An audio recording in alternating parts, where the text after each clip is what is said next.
नमस्कार, आदाब। Crime petrol dial 100 में आप सबका स्वागत है। हम रोज सुबह उठकर अपने लिए एक बेहतर जीवन की कामना करते हैं। हर रोज हम यही कोशिश करते हैं, यही सोचते हैं कि हमारी जिंदगी और बेहतर कैसे बन सकती है, और जिसके लिए कभी कभी हम थोड़े स्वार्थी भी हो जाते हैं। लेकिन क्या हमारा स्वार्थ कभी किसी को जुर्म का शिकार बना सकता है?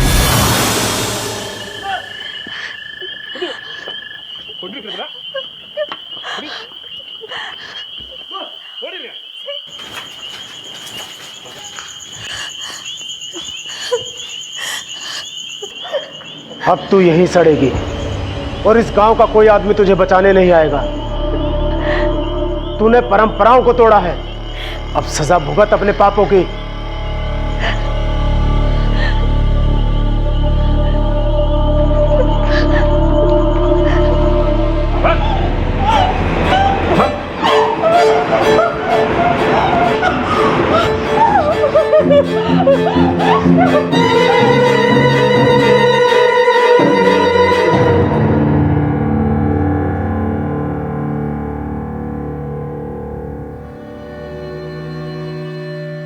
एक माँ जो अपनी बेटी को किसी परंपरा से बचाना चाहती थी, कैद थी, और उसकी बेटी उससे कोसों दूर एक अस्पताल में पड़ी थी। आखिर क्या थी ये परंपरा? परंपराओं का बोझ अक्सर हमारे समाज में सिर्फ औरतें ही उठाती दिखाई देती हैं। पुरुष प्रधान संस्कृति ने परंपराओं, रस्मों और रिवाजों का निर्माण शायद इसीलिए किया है ताकि वो औरतों को अपने नियंत्रण में रख सकें, उन्हें अपनी दासी बना सकें।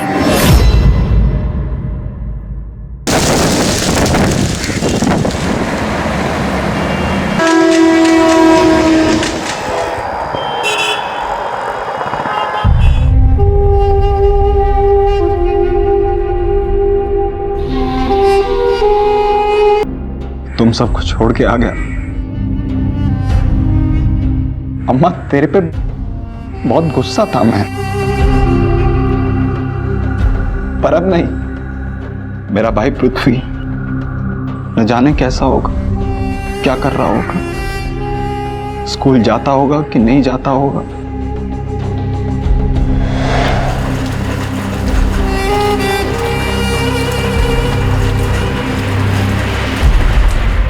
तेरा जन्मदिन आ रहा पृथ्वी, तू देख, तेरे जन्मदिन से पहले सबको मुंबई लेकर आऊंगा और बहुत धूमधाम से तेरा जन्मदिन मनाऊंगा।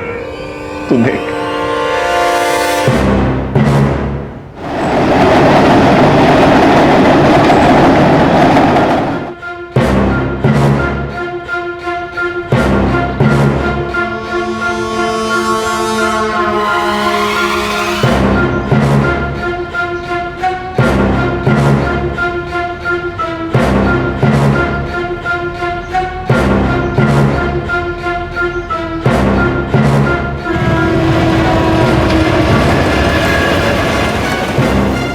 एक परिवार बिछड़ चुका था।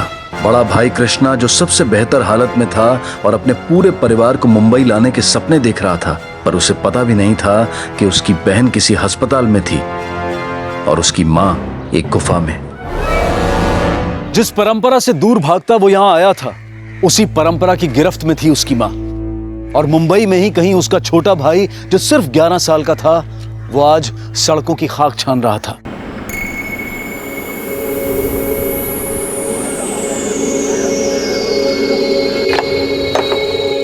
बराबर भाव लगा ना अन्ना, खाली बोतल का 50 पैसा ना। तू जाना रे, रोज का किच किच करता है तेरा। अरे पर अन्ना, तेरे लिए नई नई चीज भी तो लाता है। तेरा कितना मगजमारी करेगा रोज रोज आके इधर पे, और ये इधर इधर क्या देखते रहता है? अरे वो छोड़ो ना अन्ना, बराबर भाव लगाओ ना। यार ले पकड़, पीछा छोड़ मेरा। अरे पर मैं इतना सारे बोतल लाया, रोज रोज मैं मेहनत करता हूँ तेरे लिए, और अभी तू ही मेरे को भाव नहीं दे रहा।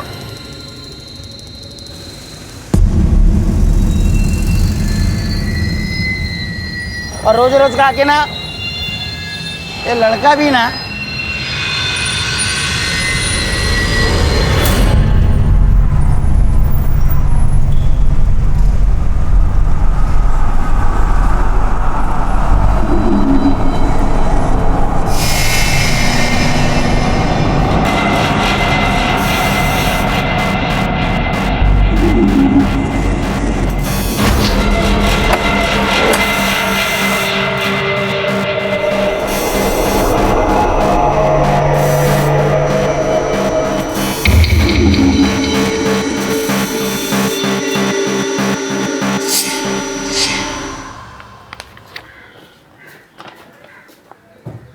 जब मैं ऑफिस के दौरे पे गया था तभी अम्मा का फोन आया था क्या?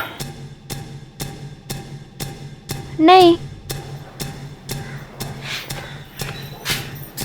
नहीं आया था।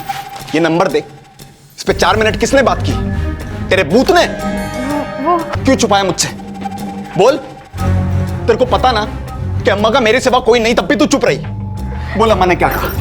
हाँ, बीमार है वो, पैसे चाहिए उसको। बता ना। तुलसी के बारे में कुछ बताया? बोल। पृथ्वी के बारे में कुछ बताया क्या? क्या हुआ बच्ची को? वो लेकर गया। वो 11 साल का लड़का है, हमारी बच्ची को लेके चला गया। अरे लेकिन तू ठीक ही है, रुको। एक मिनट साइड मेरी बच्ची को ले गया। तूने देखा क्या? क्या हुआ?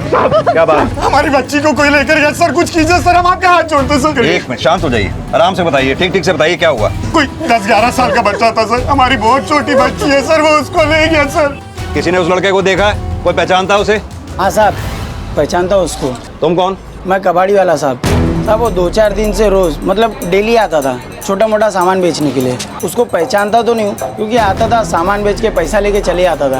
अजय, इस आदमी की मदद से उस बच्चे का स्केच बनवाओ, आसपास के थानों में सर्कुलेट करो।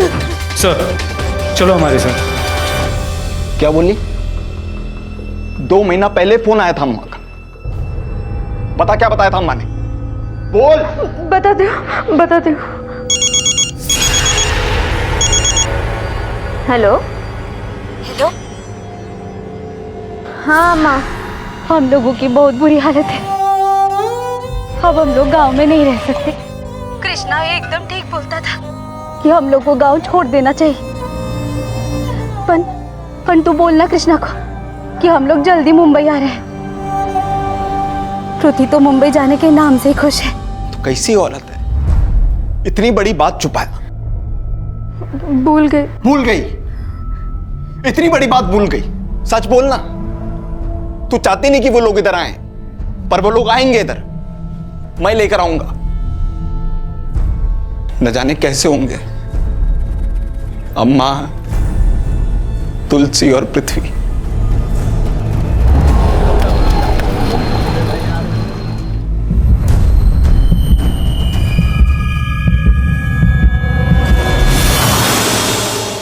सर इतना छोटा बच्चा इतना बड़ा कांड कैसे कर सकता है? सर मुझे लगता है बच्चा किसी चाइल्ड ट्रैफिकिंग गैंग के लिए काम करता होगा। अजय एक काम करो, अपने एरिया के चाइल्ड ट्रैफिकिंग हिस्ट्री शीटर्स की लिस्ट निकालो, सबसे पूछताछ करो। लेकिन अजय मुझे नहीं लगता है ये किस्सा कोई चाइल्ड ट्रैफिकिंग का है। सर ऐसा क्यों? सोचो ना, एक 10-11 साल का बच्चा, छोटे छोटे बच्चे अगर चुराता हो तो इससे पहले भी तो बच्चा चोरी होने की कोई कंप्लेंट हमारे पास आई होती। हो सकता है उस 10-11 साल के लड़के की उस लेडी या उसके हस्बैंड के साथ कोई जाती दुश्मनी हो। क्या नाम है उस लेडी का? स्मिता शिंदे। ये स्मिता शिंदे के अड़ोस पड़ोस में अच्छी तरह से पूछताछ करो, हो सकता है इस केस से जुड़ी कोई लीड मिले। सर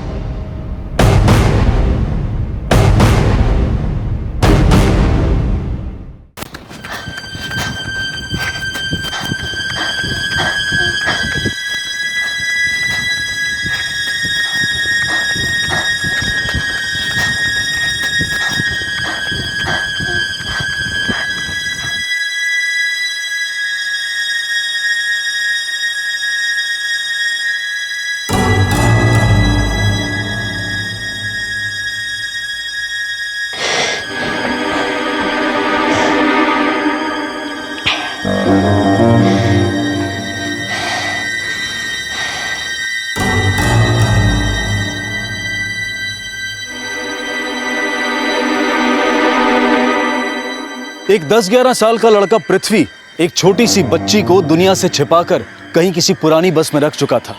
वो उसका ध्यान भी रख रहा था, पर वजह क्या थी? क्या उसका कोई रिश्ता था उस बच्ची से, या फिर कोई दुश्मनी थी शिंदे परिवार से? शिंदे भाई का उस लड़के से या फिर यहाँ रहने वाले से किसी से कोई झगड़ा? उतना तो पता नहीं साहब। जो लड़का वो बच्ची चुरा के भागा है, उसे पहले कभी आपने देखा था? नहीं साहब। हाँ वो शिंदे भाई है ना, 15 दिन पहले इधर रहने को आई। तो फिर पहले कहाँ रहती थी वो? हाँ वो बोली थी कृष्णा नगर, वहाँ से यहाँ आई थी रहने को। उधर उनकी खोली है।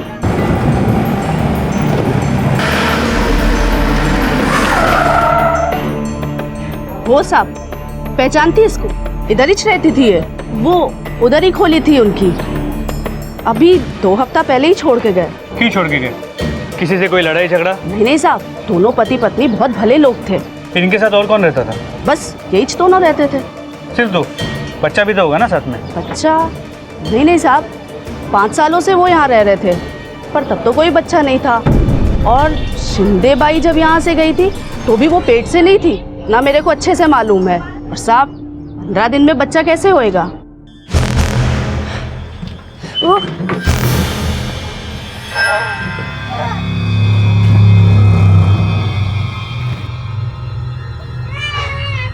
अरे क्या हुआ? सर आपका शक सही हो सकता है कि ये केस चाइल्ड ट्रैफिकिंग का ना हो और इस शिंदे फैमिली, उनकी बच्ची और इस बच्चे के बीच कोई ना कोई कनेक्शन हो सकता है। लेकिन हो सकता है अजय कि शिंदे परिवार ने इस बच्ची को गोद लिया हो। सर पॉसिबल तो है, लेकिन अगर ऐसा होता तो शिंदे फैमिली इस बारे में हमें बताती या फिर उनके आस पड़ोस के लोगों ने हमें बताया होता। लेकिन ये तो हो सकता है कि ये बच्ची शिंदे परिवार के पास किसी और तरीके से पहुंची है और उसी बच्ची को एक 10-11 साल का लड़का चुरा के भागता है।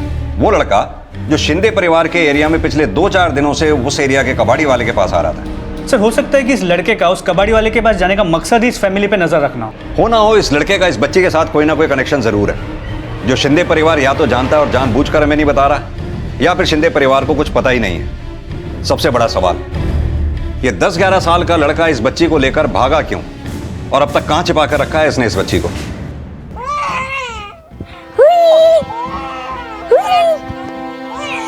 अरे कितना रोएगी ये देख। अरे ये देख।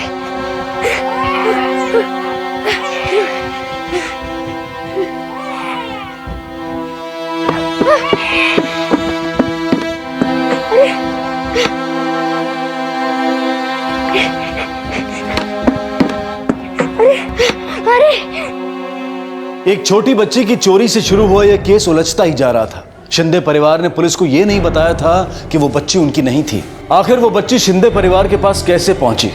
क्यों पृथ्वी उस औरत पर नजर रखे हुए था और वो बच्ची को लेकर क्यों भागा? क्या किसी बात का बदला लेना था या फिर कहानी कुछ और ही थी? इधर पुलिस पृथ्वी को ढूंढ रही थी और उधर उसका बड़ा भाई अपने गांव पहुंच गया था अपने परिवार को मुंबई ले जाने के लिए।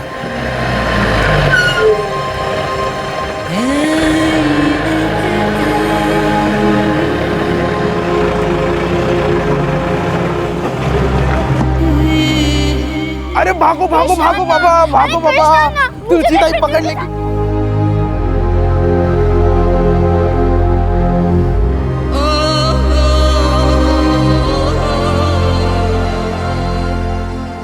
अरे कृष्णा, तुलसी, अरे तुम लोग गिर जाओगे बाबा। पृथ्वी को भी गिराओगे। अरे दो मुझे पृथ्वी को दो।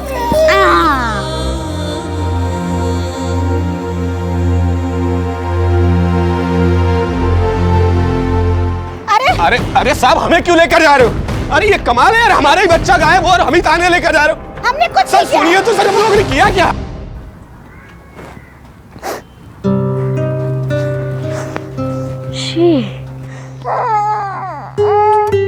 फिर से शीशी कर दी तूने। अब कौन साफ करेगा ये? कितनी गंदी है तू। अरे ले, बुरा लगा। सारी और ले। मैं साफ करूंगा। रुक।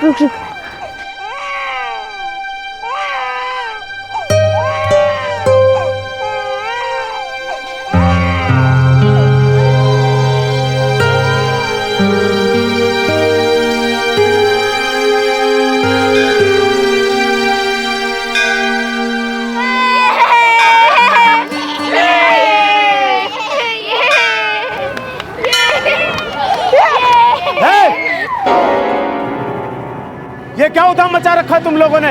अब तुम बच्चियां नहीं रह गई हो, बड़ी हो गई हो और कुछ दिनों बाद तुम्हारी देवा के साथ शादी हो जाएगी। अब तुम्हें दिन रात देवा की ही सेवा करनी है। अब भगवान की दासी बनकर रहोगी तुम सब। और कृष्णा, तुम भी इनके साथ बच्चों की तरह हरकतें कर रहे हो। चलो इन्हें लेकर जाओ, चल।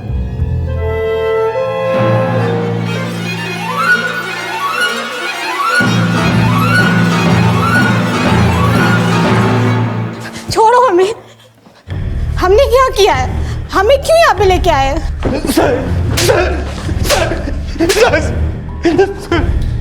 जो लड़का तेरी बच्ची को लेकर भागा उससे क्या दुश्मनी थी तुम्हारी? मैं तो उस बच्ची को जानती भी नहीं हूँ। जो बच्ची चोरी हुई वो तेरी बच्ची थी या गोद ली थी? या फिर किसी के बच्चे को चुराया? बोलो जल्दी।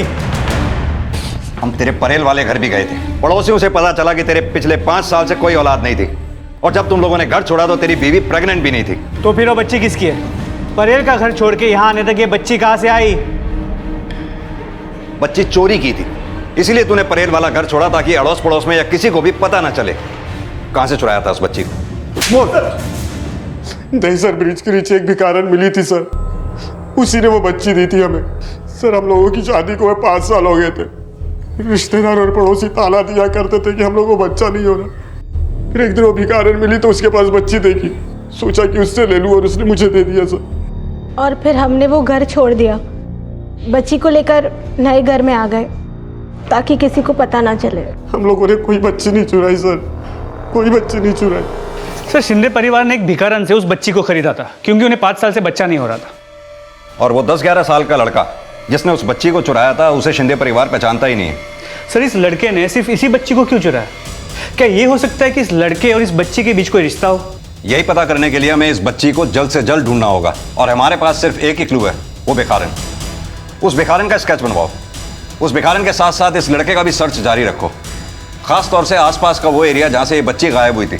सीसीटीवी फुटेज चेक करो, हो सकता है इन दोनों में से किसी की भी एक मूवमेंट सीसीटीवी में कैप्चर हुई हो। सर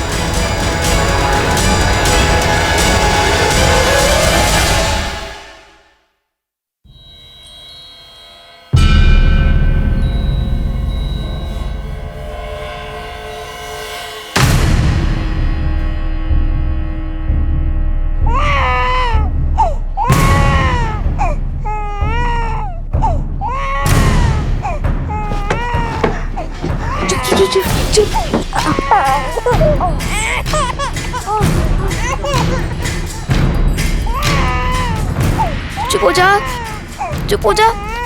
बाहर अगर पुलिस ने सुन लिया तो वो मुझे तुझसे अलग कर देगी। चुप हो जा।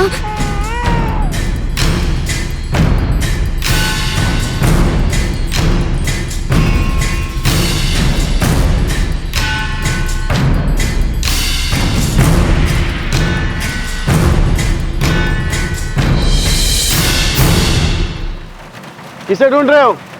कोई दासी ढूंढ रहे हो क्या? कोई दूसरी ढूंढ लो। अरे इनके बारे में बात करना भी पाप है, ऐसा पुजारी जी का आदेश है, समझे?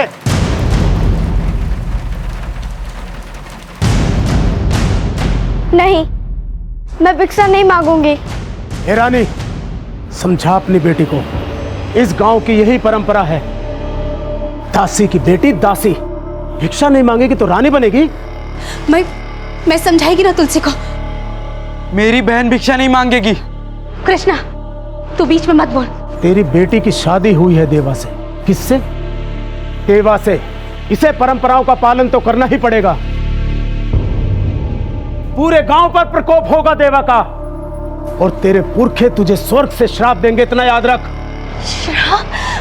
माफ कर दीजिए पंडित जी, मैं समझाएगी ना कृष्णा और तुलसी को।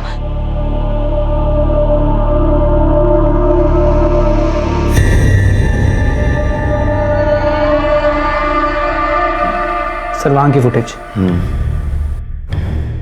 एक मिनट पीछे लेना था, जूम करो उसको। ये बात तो कंफर्म है, ये लड़का इस बच्ची को लेकर भागा। कहाँ गया ये नहीं पता।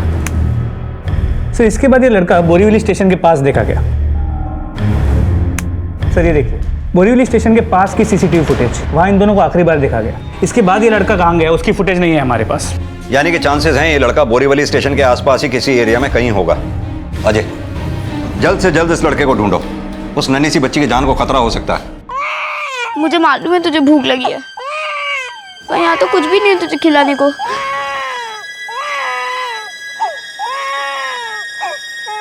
मैं तेरे लिए खाना लेके आता हूँ, ठीक है? तू डरना मत, मैं अभी आता हूँ। हाँ?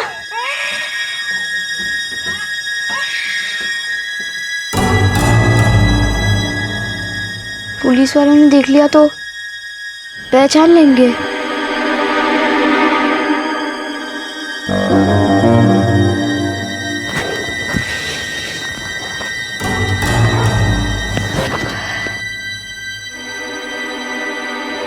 आता हुआ बाबू।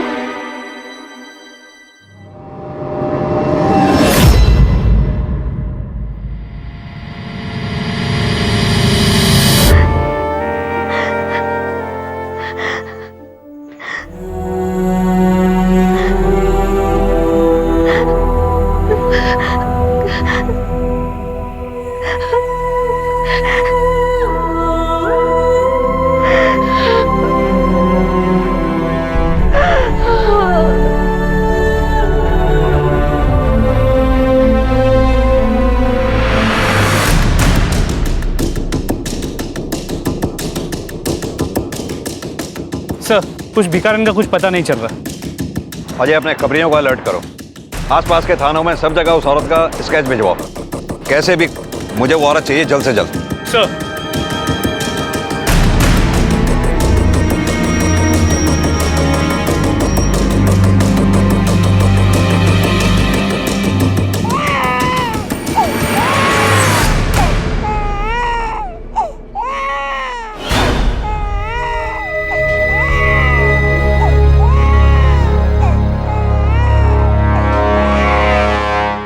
हाँ चंदू बोल, कहाँ पे?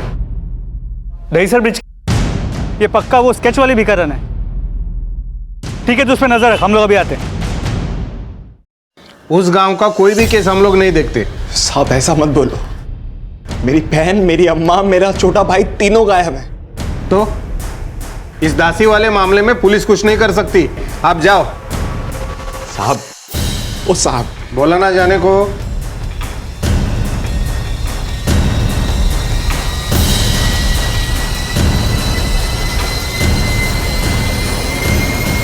हेलो, रानी का बेटा आया है गांव में। अम्मा ताई और अपने भाई को ढूंढने पुलिस स्टेशन में अभी कंप्लेंट लिखा के गई।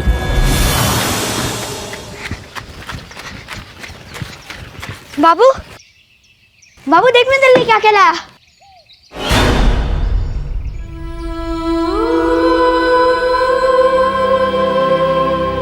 चल बता। मैं बताते, मैं बच्चा चोरी नहीं की। एक लड़का था, इतना बड़ा। ये लड़का था वो? ये रिश्ते वालों। अरे क्यों इतना रो रही है? क्या हुआ? चुप नहीं हो रहा है? ला ला मेरे को दे, मैं चुप करा देती हूँ।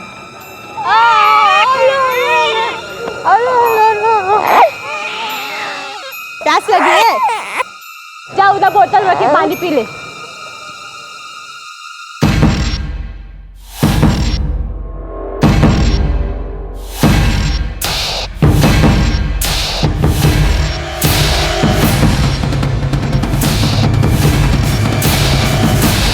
पर वो लड़का रोज आता था, मेरे बच्चे कहाँ है, मेरे बच्चे कहाँ कहता था। मैं उसको रोज कोई ना कोई बहाना करके भगा देते थे। पर एक दिन क्या कर रहा तू? बोल मेरी बच्ची का है, तो मार देगा इसको। मैं बताती, मैंने बच्चा भेज दिया और उसने कुछ नहीं किया, छोड़ दे रहा उसको। वो लड़का बोल रहा था, मुझे इन लोगों का घर बता, कौन सा घर है, मेरे बच्चे कहाँ है, मेरे बच्चे कहाँ है, इनका घर दिखा। मेरी बच्ची? उस 10-11 साल के बच्चे ने मेरी बच्ची कहा? हाँ, पर मैं कैसे उनको घर बताती? मुझे तो खुद ही पता नहीं इनका घर कहाँ है। मैं सिर्फ चल भी गई। ये देख, वो औरत इधर ही किधर रहती है। तो घर कौन सा है? घर नहीं मालूम मेरे को। सर ये लड़का इस बच्ची को संभाल रहा था। बच्ची चुप नहीं हो रही थी, इसलिए उसने भिखारन की मदद ली। भिखारन ने मौका पाते ही बच्ची को चुरा लिया और शिंदे परिवार को बेच दिया। लड़के ने हार नहीं मानी, भिखारन को ढूंढ निकाला और उससे शिंदे परिवार का एड्रेस निकाल लिया। फिर ये लड़का उसी एरिया में घूमता रहा और मौका मिलते ही उसने शिंदे परिवार से बच्ची को चुरा लिया। सर आपका पॉइंट स्पॉट ऑन था, ये चाइल्ड ट्रैफिकिंग का मामला नहीं है, वरना ये लड़का इस बच्ची के लिए इतना बड़ा रिस्क क्यों लेता? और इस भिखारन के मुताबिक इस लड़के ने इस बच्ची को मेरी बच्ची कहा था और इस बच्ची की खातिर इस लड़के ने अपने हाथ में चाकू भी उठा लिया और इस बच्ची को चुरा भी लिया। सर ये लड़का इतनी छोटी सी बच्ची को संभालेगा कैसे और कब तक? सर इस बच्ची की जान खतरे में हो सकती है। इसीलिए हमें इन दोनों को जल्द से जल्द ढूंढना होगा। अजय, इस लड़के के परिवार में भी तो कोई ना कोई होगा। क्या इसके परिवार वालों को पता होगा कि लड़का इस वक्त कहाँ है, किस हाल में है? अन्ना, अन्ना,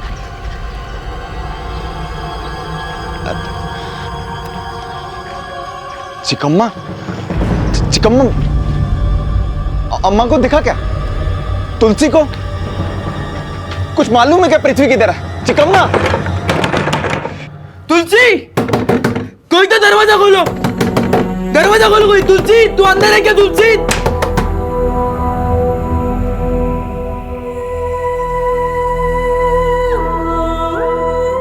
तुलसी,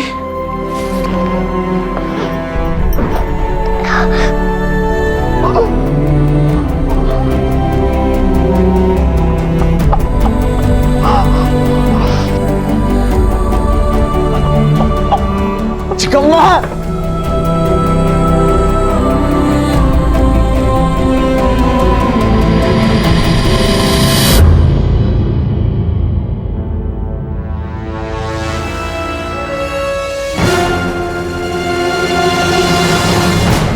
सर ये ऑटो वाला मिला है, ये मीरा रोड का है और ये इस बच्चे को पहचानता है।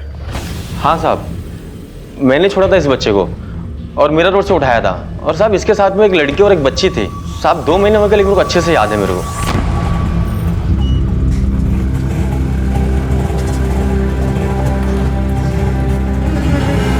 ताई, ताई मत रोना। कहाँ जाना है? हम लोग यहाँ पे नए हैं ना, इसलिए इधर का कुछ मालूम नहीं है। आप एक काम करो, बस स्टॉप लेके चलो। यहाँ किससे मिलने आए थे?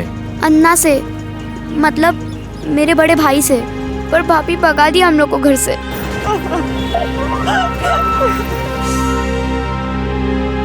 साहब जब बस स्टॉप पहुंचे तो बोले दूसरे बस स्टॉप पे लेके चलो, और साहब वो रो रहे थे और उनके पास पैसे भी नहीं थे, तो साहब इसके लिए मेरे को एकदम से याद रह गया।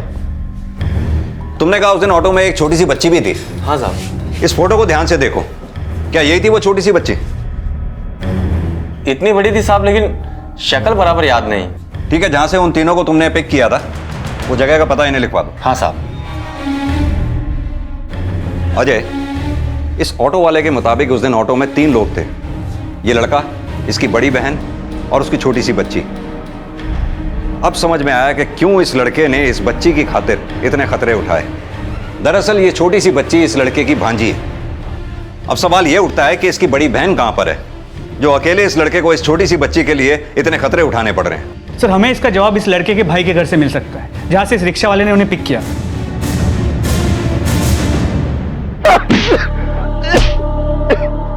कोई भी इसकी मदद नहीं करेगा, और जो भी इसकी मदद करेगा उसका भी वही हाल होगा जो पिछले 2 महीने से इसकी मां का है।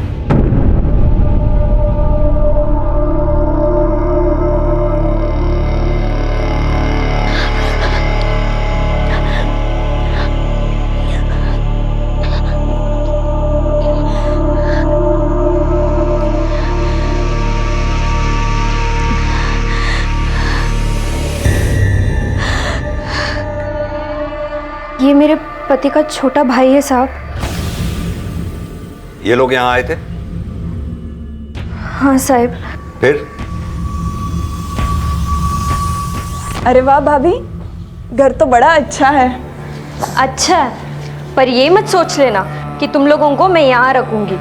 पर अन्ना ने अम्मा से बात तो की थी। झूठ मूठ में बोला होगा। यहाँ अगर किसी को पता चला कि तुम दासी हो तो हमको भी रहने नहीं देंगे यहाँ पर भाभी, अन्ना ने ही हमें यहाँ बुलाया है। उन्होंने मुझे बोला था अगर तुम यहाँ आए तो बता देना कि यहाँ नहीं रह सकते। चलो अब निकलो बाहर।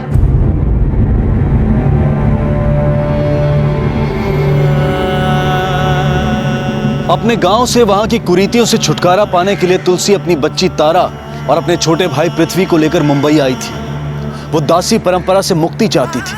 वो अपने लिए और अपनी बच्ची के लिए एक बेहतर जिंदगी चाहती थी। लेकिन अपने भाई के घर पनाह न मिलने के बाद वो एक दूसरे से कैसे बिछड़ गए। तुलसी, उसकी माँ और बच्ची, तीनों की जिंदगी खतरे में थी।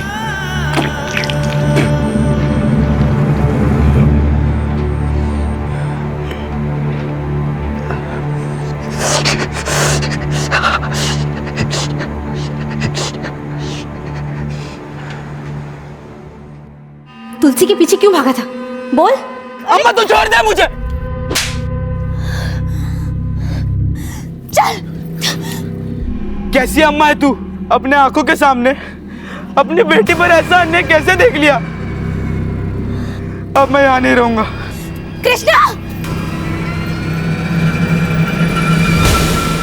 गलती हो गई अम्मा, छोड़ के नहीं आना चाहिए था तुम लोगों को, साथ लेके आना चाहिए था।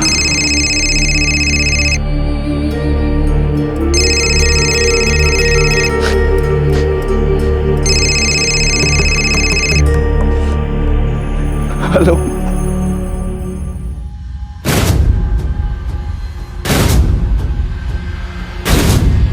क्या?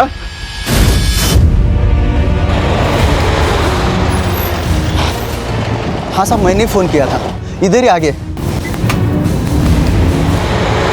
आखिरकार पुलिस को पता चल गया कि वो बच्चा कहाँ रहता था।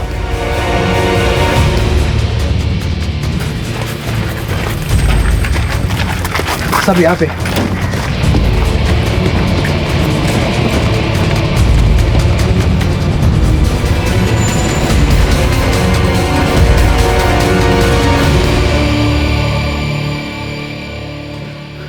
साहब, ये तो माधव है। वो लड़का, एक बच्चे, एक औरत इसी के साथ यहीं रहते थे। कैसी औरत है तू? मेरी बहन की गोद में छोटी बच्ची थी, एक 11 साल का छोटा भाई था मेरा, तूने घर से बाहर निकाल दिया उन्हें। कहां गए होंगे वो लोग, बोल। हाँ? तेरे को कभी माफ नहीं करूंगा मैं, कभी माफ नहीं करूंगा।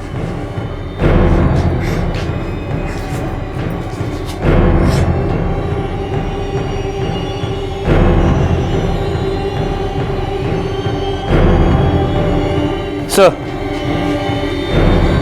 बच्ची के कपड़े। सर, कहीं ऐसा तो नहीं कि पृथ्वी ने ही इसे मारा है और फिर बच्ची को लेके भाग गया? अरे तुझे क्या हो गया? क्या हो गया तुझे? क्यों इतना रो रही है? चुप हो जा।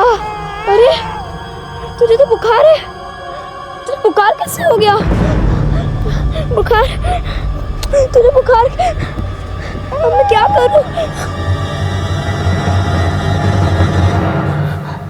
मैं नहीं जानता ये आदमी कौन है। तुम्हें चोट कैसे लगी?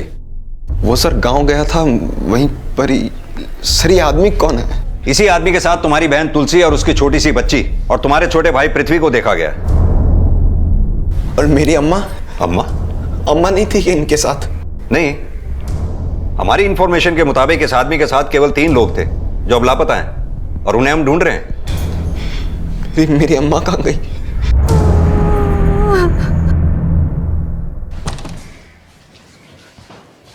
सर, इस माधव की पूरी कुंडली निकाल ली है। ये सही आदमी नहीं था। लड़कियों को मुंबई में ले आके बेच देता था और खुद गायब हो जाता था। हो सकता है कि इस तुलसी को भी उसने बेच दिया हो। माधव के कॉल रिकॉर्ड्स निकलवाओ। Okay sir. अजय, अगर इस माधव को इस पृथ्वी ने मारा है तो समझो ये पृथ्वी इस वक्त और बड़ी मुसीबत में फंस गया है। कैसे भी हो, जल्द से जल्द हमें इन तीनों को ढूंढना होगा। माधव के कॉल रिकॉर्ड्स आते ही उसमें चेक करो, हो सकता है इस केस से जुड़ी कोई लीड मिले। सर, कृष्णा ने मुंबई पुलिस में रिपोर्ट की। उसे आशंका थी कि उसकी मां अंबेवाड़ी में ही कहीं है। मुंबई पुलिस ने कमिश्नर ऑफिस को इस केस की जानकारी दी और बेलगाम पुलिस को आदेश दिया गया कि वो रानी को ढूंढे। अंबेवाड़ी के उस पुलिस कांस्टेबल को तुरंत सस्पेंड कर दिया गया जिसने कृष्णा की कंप्लेंट दर्ज नहीं की थी। एक एनजीओ और अंबेवाड़ी पुलिस टीम ने मिलकर रानी को ढूंढ निकाला।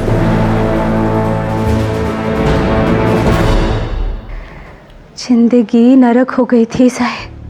मेरी बेटी तुलसी जब उसको बेटी हुई तो मैं पुजारी जी के पास गई उनको ये बोलने के लिए कि मैं अपनी नातिन को दासी नहीं बनाएगी। तू गांव की परंपरा को नहीं मानेगी तो सबका बुरा हाल होगा। कान खोलकर सुन लो तुम सब लोग। दासी की बेटी दासी, यही नियम है और यही धर्म। फिर मैंने अपने बड़े बेटे कृष्णा को मुंबई में फोन किया। कृष्णा से बात तो नहीं हुई पर मन में एक आस थी, कृष्णा हम सबके लिए कुछ तो करेगा। फिर मैं, तुलसी और पृथ्वी हम लोग सब सामान लेकर रात को भागे भी।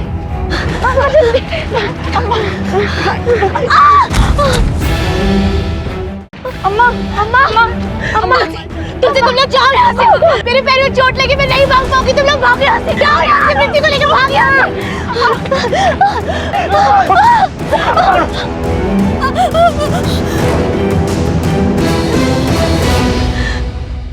पता नहीं साहब मेरे बच्चे कहाँ हैं।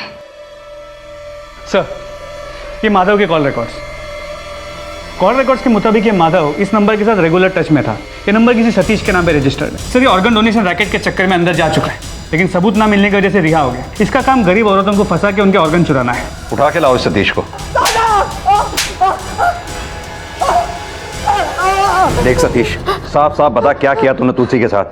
अगर आज तू सच नहीं बोला ना तो तेरा एक एक ऑर्गन निकाल कर तुझे ही दूंगा बेचने के लिए।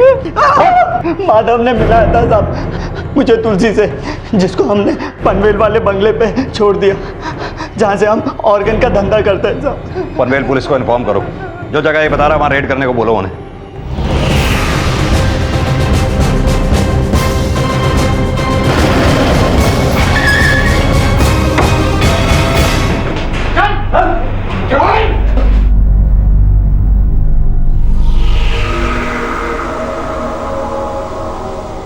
तारा,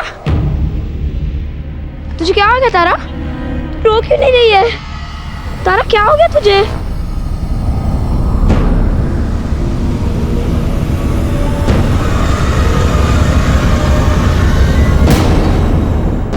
मेरी बच्ची तारा और पृथ्वी कहाँ है?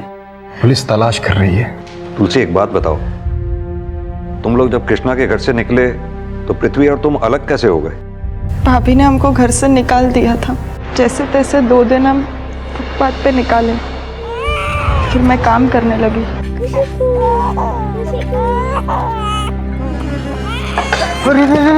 वहाँ मैं माधव से मिली, मदद करता था वो, अच्छा दोस्त बन गया। फिर मैं उसी के साथ बस में रहने चली गई।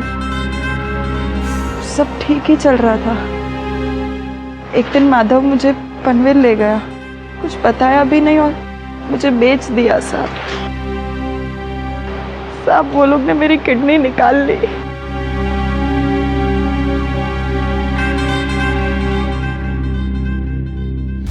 तारा मिल जाएगी ना साहब? पृथ्वी ठीक है ना? वो लोग कहाँ है साहब? तू रोएगी तो मैं डांटेगा नहीं। मेरी बच्ची रो नहीं रही है, देखो ना मेरी बच्ची रो नहीं रही है, प्लीज मेरी मदद करो।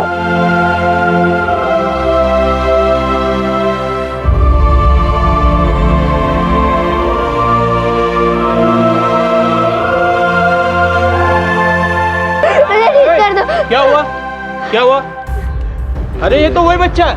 तुम बैठो। मेरी बच्ची मुझे वापस करो। बड़े साहब को आने दो, फिर मेरी बच्ची मुझे वापस दो। तुम बैठो। मेरी बच्ची मुझे वापस दो। बेटा, मेरी बच्ची मुझे मिल जाएगी।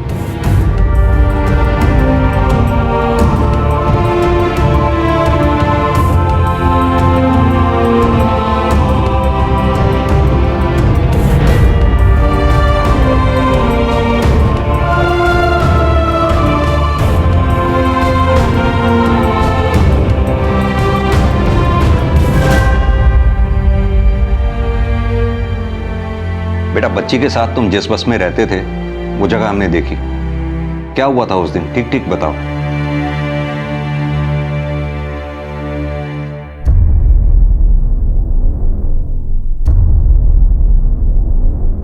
मैं उसके लिए खाना लेने गया, वापस आया तो बाबू देख तेरे लिए क्या क्या लाया मैं।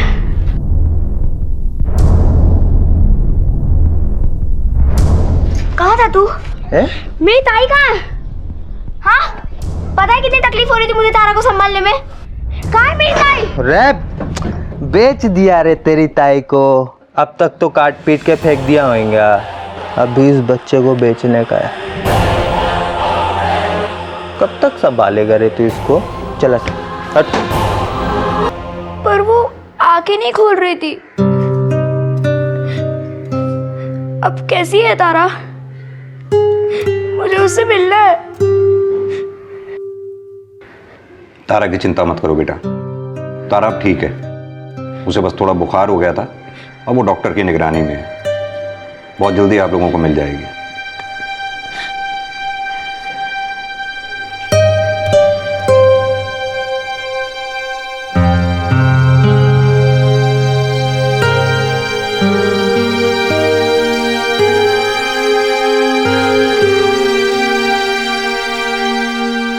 पृथ्वी नाबालिग था, उसका केस जुवेनाइल कोर्ट में जारी है, लेकिन जिस परिस्थिति में उससे जुर्म हुआ उसे देखते हुए ऐसा लगता है कि अदालत शायद उसके साथ नरमी का रुख अपनाए।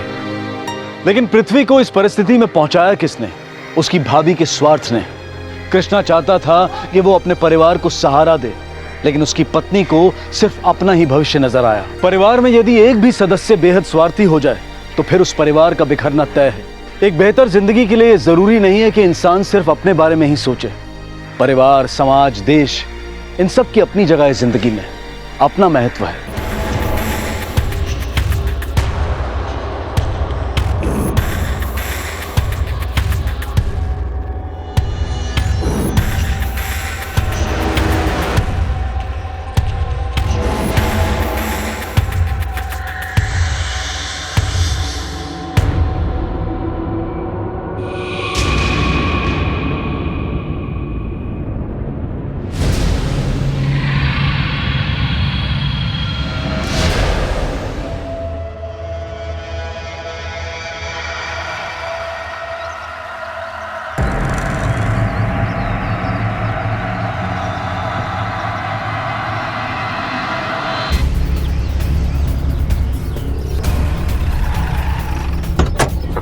साहब वो देखो साहब, खोलो उसको।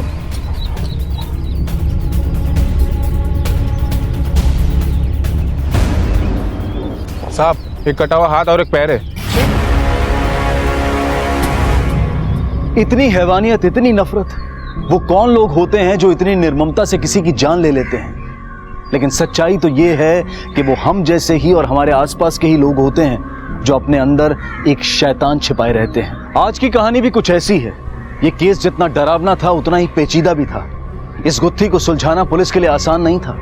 ये एक ऐसा क्राइम था जिसे सुलझाने में पुलिस को काफी मशक्कत करनी पड़ी।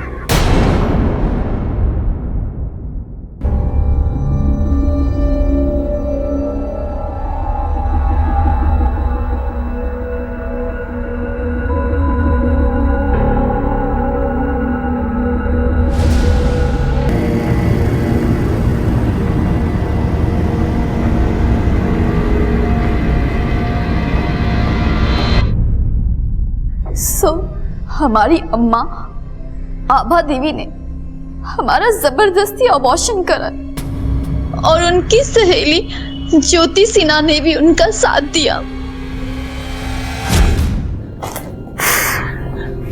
कनक का अबॉर्शन करवाना ही पड़ेगा। अपनी इज्जत बचाने का और कोई चारा मुझे नजर नहीं आ रहा। तुम हमारा साथ दोगी ना? बिल्कुल साथ दूंगी। मैं तुम्हारी सहेली हूं ना। ज्योति एक तुम ही हो जो हमें समझती हो, वरना तुम तो अच्छी तरह से जानती हो कि हम दोनों के घरों में क्या चल रहा है। अम्मा आप ऐसे कैसे कर सकती है? अम्मा प्लीज मेरे बच्चे को मत मारिए। अम्मा वरना मैं मर जाऊंगी। अम्मा डॉक्टर मुझे ये बच्चा चाहिए। अम्मा अम्मा अम्मा ऐसे मत कीजिए। अम्मा डॉक्टर नहीं, डॉक्टर नहीं। अम्मा हम एक लड़के से प्यार करते हैं। हमारी शादी भी तय हो गई थी, पर अम्मा ने अचानक से शादी तोड़ दी और हमारे होने वाले बच्चे को। ये अबॉर्शन किया किस डॉक्टर ने? डॉक्टर टीके से। देखिए, जबरदस्ती अबॉर्शन करना या करवाना कानूनी अपराध है, और जिसने भी ये जबरदस्ती तुम्हारे साथ की है सबको सजा मिलेगी। मिश्रा सर, आभा देवी और डॉक्टर सिंह दोनों को पुलिस स्टेशन लेकर आओ। ठीक है सर। गोपालगंज की रहने वाली आभा और ज्योति, जिन्होंने अपने बलबूते पर अपना पापड़ और अचार का व्यवसाय शुरू किया। आभा और ज्योति एक दूसरे की पार्टनर भी थीं और दोस्त भी। दोनों ने अपनी एक पहचान बनाई थी और अपने व्यवसाय के जरिए वो अपने परिवार की मदद भी करना चाहती थीं। सब कुछ ठीक चल रहा था, तो फिर अचानक ऐसा क्या हुआ कि आभा की अपनी बेटी ने उस पर एक संगीन आरोप लगाया। क्या काम है आपको आभा से? उनकी बेटी ने उनके खिलाफ शिकायत लिखवाई है। जी? बुलाइए उन्हें। वो जिन दुकान पर पापड़ अचार देती है वहाँ गई है पैसे लेने, ज्योति भाभी के साथ। नंबर है उनका? हाँ है। दीजिए।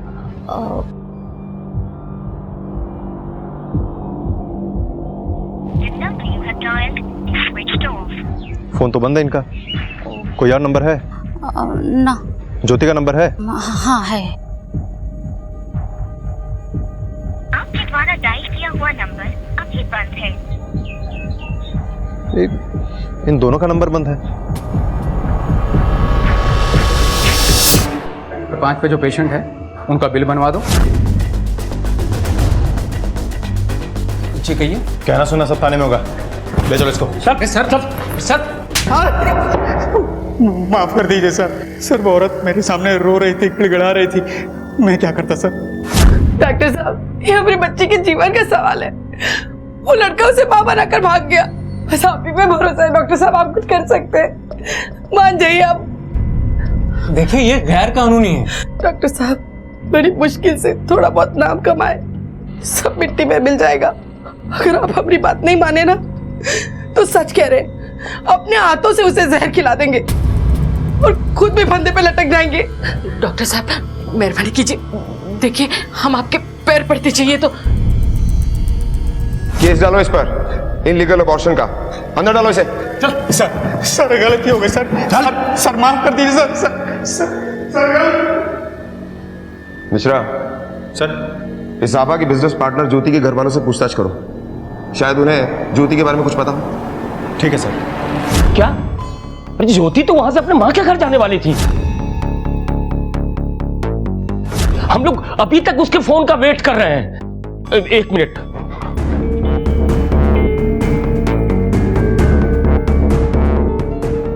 अभी भी उसका फोन नहीं लग रहा है।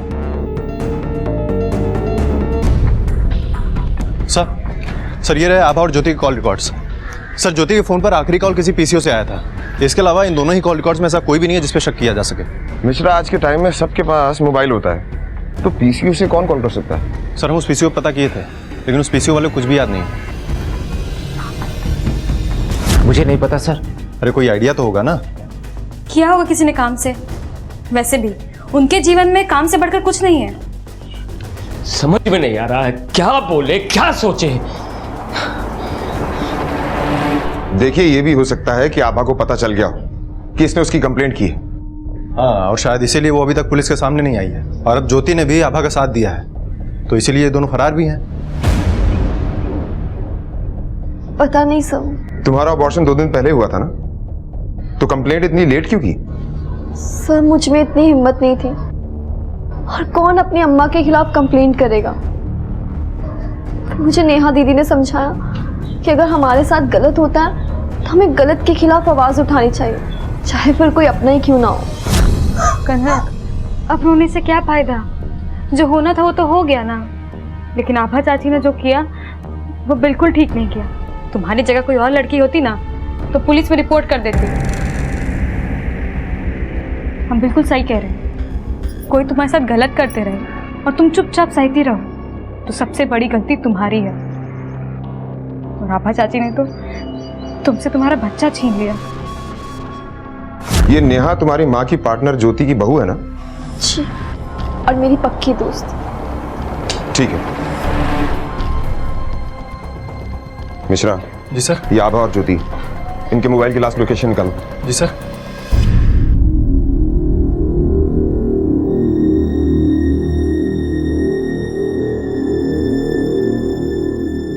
ये अच्छा है, बहुत सुंदर है। पर ई ज्यादा अच्छा लगेगा तुम पर। कैसे लग रहे हैं हम? बहुत प्यारी लग रही हो। देख लेना, जब दुल्हन बनकर आओगी ना तो तुम्हारे ऊपर से किसी की नजर नहीं हटेगी। और जब अगली बार आओगी तो तुम्हारे हाथों में हमारे लिए एक नन्हा सा नाती होगा। कहाँ माँ, कुछ भी। हाँ,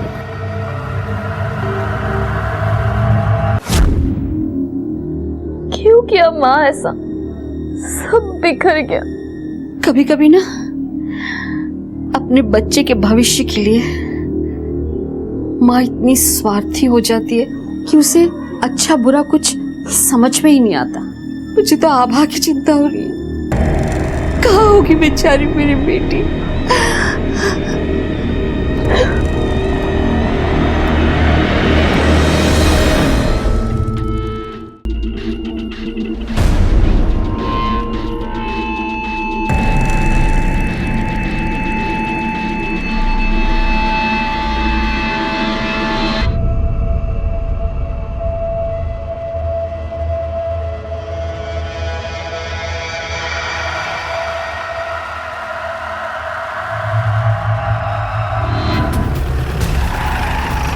सर मैंने आपको फोन किया था।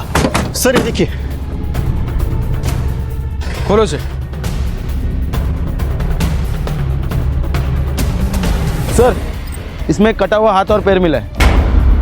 ये हाथ पैर देख कर मुझे लगता है किसी औरत के। क्या? आसपास देखो, कुछ मिलता है क्या? Okay sir.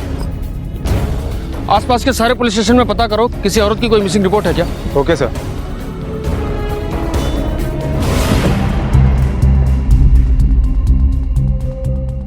सर ज्योति और आभा के फोन की लास्ट लोकेशन प्रतापगंज है। वहां पहुंचने के बाद सबसे पहले ज्योति का फोन बंद हुआ और उसके 5 मिनट बाद आभा का भी फोन बंद हो गया। सर हमारी माँ को हमारे बाप ने गायब किया सर।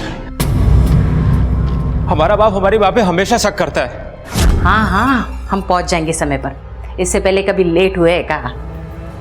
वैसे भी तुमसे भेंट हुए बहुत टाइम हुआ है। हाँ आ जाएंगे हम।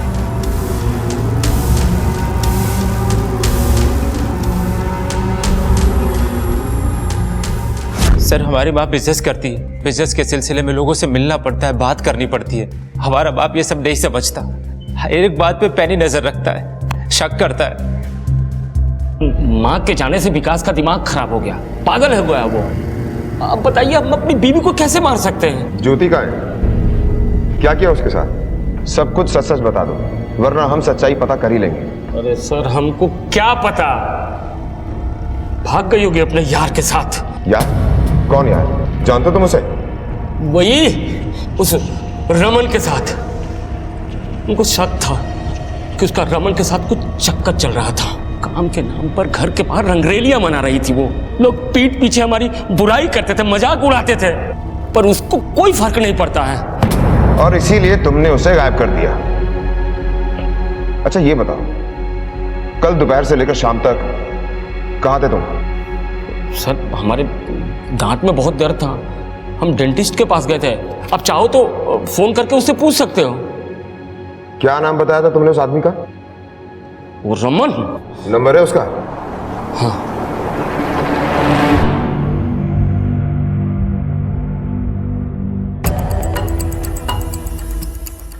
मिश्रा सर, ये आभा और ज्योति एक ही साथ एक ही जगह से गायब हुए हैं।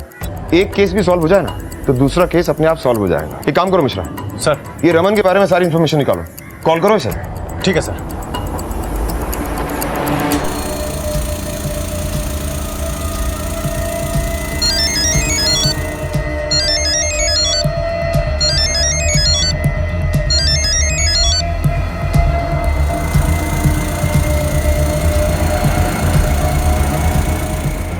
सर, ये रमन फोन ही नहीं उठा रहा है। बार बार ट्राई करते रहो मिश्रा, और जब तक ये फोन नहीं उठाता ना तुम उस डेंटिस्ट से जाकर पूछताछ करो जहां पर कल सुरेश होने की बात कर रहा था। ठीक है सर। जी हाँ, वो कल यहीं थे।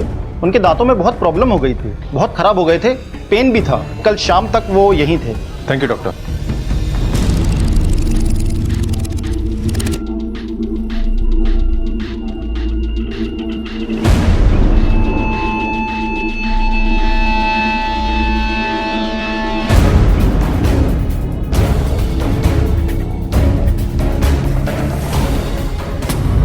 सर, इसमें धड़ और एक पैर है।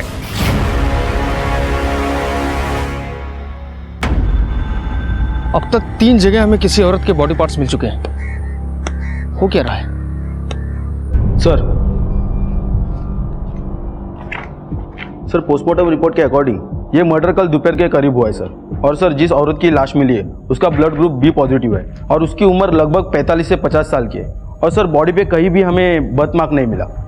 एक काम करो सर, तुम्हारे पास जितनी मिसिंग कंप्लेन आई है इसे उन सबसे मिलाओ, और जितने पुलिस स्टेशन से मिसिंग इंक्वायरी आई है उन सबसे कांटेक्ट करो। Okay sir. इंस्पेक्टर साहब, मेरी बेटी भाग नहीं सकती, उसके साथ जरूर कुछ हुआ है। किसी ने उसे गायब किया इंस्पेक्टर साहब, किसी ने मेरी बेटी को गायब किया। जब कनक ने उसे बताया कि वो केशव से प्यार करती है तो बिना समाज की परवाह किए वो इस रिश्ते के लिए तैयार भी हो गई थी। लेकिन क्या? निकल जाइए आप हमारे घर से। आपके घर में अपनी बेटी ब्याहने से अच्छा है कि हम उम्र भर इसे अपने घर में कुंवारी रखें। आज आप लोग 10 लाख रुपए मांग रहे हैं, कल तो हमारी बेटी आपके पास होगी। दहेज के लालच में आप लोग कुछ भी। निकल जाइए आप लोग यहाँ से, इससे पहले कि दहेज मांगने के अपराध में हम आपको अंदर करवा दें। निकल जाइए। चल।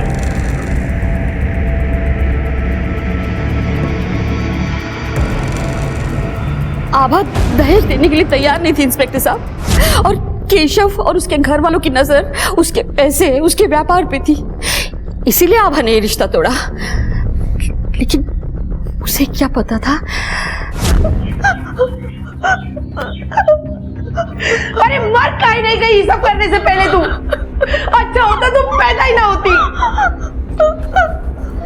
अरे काहे को इस पर इतना गुस्सा हो रही है? क्या हुआ? अरे अम्मा आप जानते नहीं हो क्या किया इसने। किस्मत फूटी है इस लड़की की। अरे पेट से है ये, पेट से। कौन करता कनक से शादी इंस्पेक्टर साहब, इसीलिए आभा ने ऐसा किया। माँ बनना एक औरत के लिए सबसे खूबसूरत एहसास होता है। बच्चा एक औरत की जिंदगी में ना सिर्फ खुशियां लेकर आता है बल्कि एक नई उम्मीद भी लेकर आता है। और फिर अपनी ही बेटी की कोख उजाड़ना इतना भी आसान नहीं रहा होगा आभा के लिए। लेकिन आभा ने अपराध किया था और इस वक्त वो गायब थी। क्या वो अबॉर्शन वाले केस की वजह से पुलिस से भाग रही थी, या आभा किसी अनहोनी का शिकार हो चुकी थी? और ये आदमी कौन था और किसकी बॉडी के टुकड़ों को ठिकाने लगा रहा था?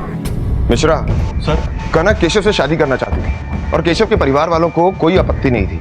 उन्हें चाहिए था तो सिर्फ पैसा। जी सर। उन दोनों की शादी के बीच में अगर कोई खड़ा था तो वो थी आभा। कहीं ऐसा तो नहीं कि आभा के गायब होने के पीछे केशव और उसके परिवार का हाथ हो और कनक भी इसमें शामिल हो? मिश्रा, मुझे तो इस बात का डर है कहीं आभा को मार ना दिया गया। सर ऐसा हो भी सकता है, क्योंकि आभा के रास्ते से हट जाने के बाद कनक और केशव की शादी के बीच में कोई रोड़ा ही नहीं बचेगा और आभा की जायदाद कनक के नाम पर है, जो कि शादी के बाद केशव की भी हो जाएगी। मिश्रा सर, पता करते हैं, जब आभा गायब हुई तब ये केशव और उसका परिवार था कहाँ? ठीक है सर। सर हम यहाँ थे ही नहीं सर, हमारी बहन के घर में लड़का हुआ था तो हम पिछले 1 हफ्ते से वहीं थे। सर ये रही मेरी आने जाने की टिकट्स।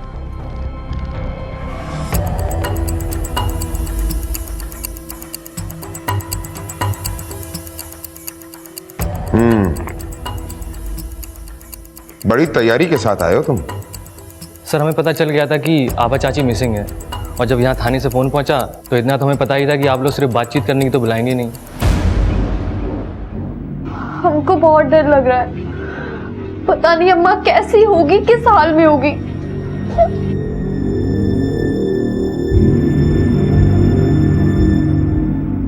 ये विकास, ये सुन, तुमको क्या लगता है एक पति अपनी बीवी को मारेगा?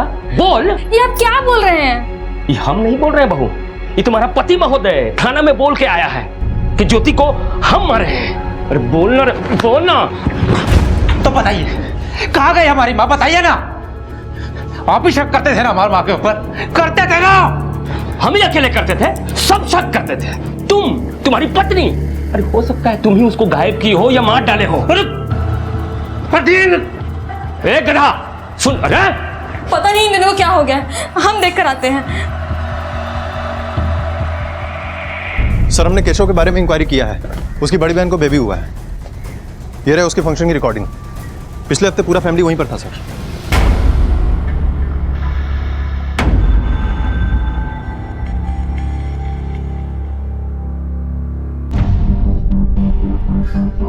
सब मुझे कुछ समझ में नहीं आ रहा। ज्योति चाची के घर वाले कह रहे कि ज्योति को इसने मारा, उसने मारा, पर मरने की बात कहाँ से आई सर? कोई मेरी माँ और ज्योति चाची को क्यों मारेगा?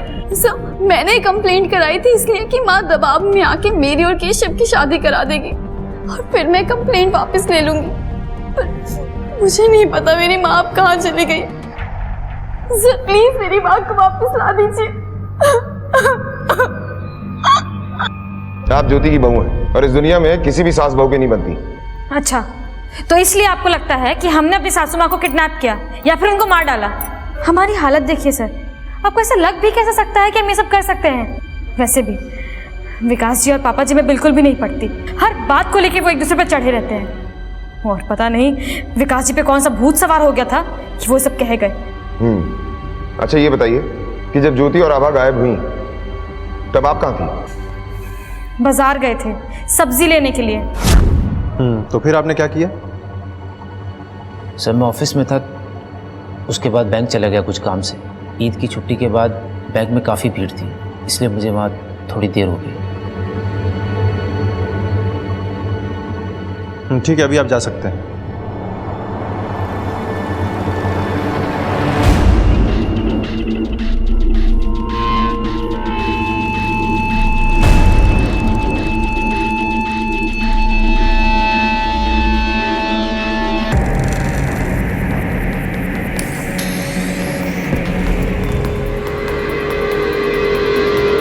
सर हम मार्केट में पता किए थे, नेहा सच में मार्केट में थी और विकास बैंक में। बैंक के सीसीटीवी फुटेज से ये बात कंफर्म हो गया सर। और ये रमन, उसके बारे में कुछ पता चला? सर रमन फ़ोन ही नहीं उठा रहा है। उसके घर हवलदार भेजा है लेकिन वो घर पे भी नहीं है सर, और बैंक से भी कल से छुट्टी ले ली है उसने। छुट्टी? हाँ सर। मिश्रा इसका फ़ोन ट्राई करते रहो। आभा और ज्योति, इनके आस पड़ोस के लोगों से पूछताछ करते हैं। मिश्रा सर, इस घर में पूछताछ करो। ठीक है सर। आपसे कुछ पूछताछ करनी है। आभा जी के बारे में कुछ बता सकती हैं? कैसा स्वभाव था उनका? आभा जी तो सबसे हंसकर मिलती थी, और कौन कैसा है ये हम कैसे बता सकते हैं। पर हाँ, सब कहते थे कि उनका किसी के साथ चक्कर चल रहा था। चक्कर? किसके साथ? जी वो रमन बाबू है ना, उनके साथ। रमन बाबू? अब क्या बताए दरोगा साहब, ज्योति और रमन का किस्सा तो यहाँ हर घर में चलता है। तुम दोनों के साथ रहा ना तो ये अचार पापड़ बनाना मैं भी सीख जाऊंगा। ऐसा साथ किस काम का जिसमें कोई सीखना मिले? सही बात है। तो ठीक है मैडम जी, नौकरी छोड़ दूं क्या? अरे छोड़ दो, आज ही ज्वाइन कर लो। हाँ यही काम करूंगा, अचार पापड़ है। कोई भले घर की औरत ऐसा कर सकती है का? और ऊपर से दोनों के जवान बच्चे, और ऐसे में छी। सर, रमन ज्योति और आभा दोनों को एक साथ घुमा रहा था और लोगों को लगता है कि इसका इन दोनों के साथ अफेयर था। मिश्रा सर, इस रमन के बारे में कुछ पता चला? सर उसका phone switch on switch off हो रहा है, इसीलिए एग्जैक्ट लोकेशन पता नहीं लग पा रही है।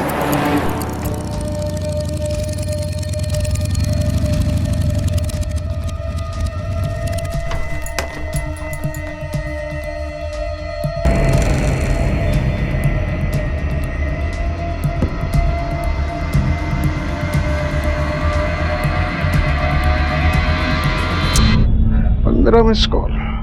अपने बीवी और बच्ची के लिए फुर्सत मिल गई आपको? अरे बेगम साहिबा, आप ही के लिए तो इतनी मेहनत करते हैं, और किसके लिए करते हैं? पापा, मेरा बच्चा कैसे? यार पापा का फिर फोन आ गया। ओफो, आप घर आए नहीं कि आपके फोन आना शुरू? अरे यार ये फिर किसी कस्टमर केयर से ही होगा। रुको। अरे भैया देखो, हमको कुछ नहीं चाहिए। जी सर, जैसे ही आप लोगों का फोन आया मैं सीधे ही आ गया। अच्छा हुआ तुम आ गए, अगर नहीं आते तो हम उठा कर ले आते तुम्हें। अच्छा ये बताओ कि आभा और ज्योति को कहाँ रखा है? सर सच में मुझे कुछ नहीं पता। हाँ मैं आभा ज्योति को जानता हूँ, वो सिर्फ इसलिए क्योंकि उन लोगों को लोन चाहिए था, और वो पड़ोस में रहते हैं तो थोड़ी दोस्ती हो गई बस। अच्छा ये बताओ कि आभा और ज्योति जब गायब हुए तुम कहाँ थे? बैंक में था सारे टाइम। पुलिस को बेवकूफ समझते हो क्या? जिस बैंक में तुम काम करते हो ना, वहां सब पता किया। मिश्रा बैठो बैठो बैठो। अब ये बताओ कि उस दिन 4 घंटों के लिए तुम बैंक से कहाँ गए थे? सर मैं क्लाइंट से मिलने गया था। अरे आप बिल्कुल भी टेंशन मत लीजिए, आपका लोन तो यूं ही पास हो जाएगा। क्या बात है? पर बाकी अपने को याद है ना? समझिए आपको 10% मिल गए।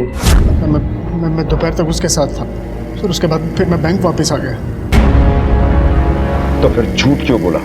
अगर बैंक वालों को पता चला कि मैं क्लाइंट से लोन अप्रूवल कराने का कमीशन लेता हूँ, मेरी नौकरी चली जाएगी सर। अब तो तेरे बैंक वालों को पता चलना ही चाहिए कि तू बैंक के अलावा और कहाँ ओवर टाइम करता है।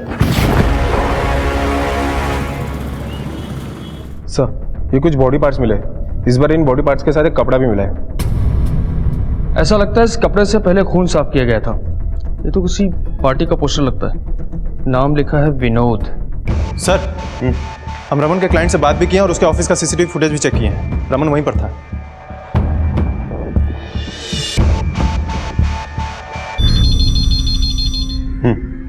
सर हेलो, क्या? अच्छा ठीक है। क्या हुआ? सर मीरगंज पुलिस स्टेशन से फोन था, उनको औरत की बॉडी के 6 टुकड़े मिले अलग अलग जगह से, और सर अभी तक नहीं मिला है। और सर खास बात यह है कि उन टुकड़ों के साथ विनोद यादव की पार्टी का बैनर मिला है, जो कि हमारे एरिया का नेता है। औरत के शरीर के टुकड़े? मिश्रा सर ये टुकड़े आभा के भी हो सकते हैं या ज्योति के भी हो सकते हैं। एक काम करो, आभा ज्योति दोनों के बच्चों के ब्लड सैंपल लो और डीएनए टेस्ट के लिए भेजो। ठीक है सर।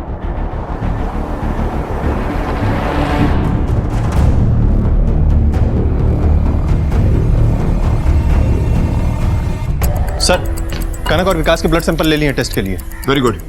जब तक इनकी रिपोर्ट नहीं आती तब तक इस विनोद यादव से पूछताछ करो। ठीक है सर।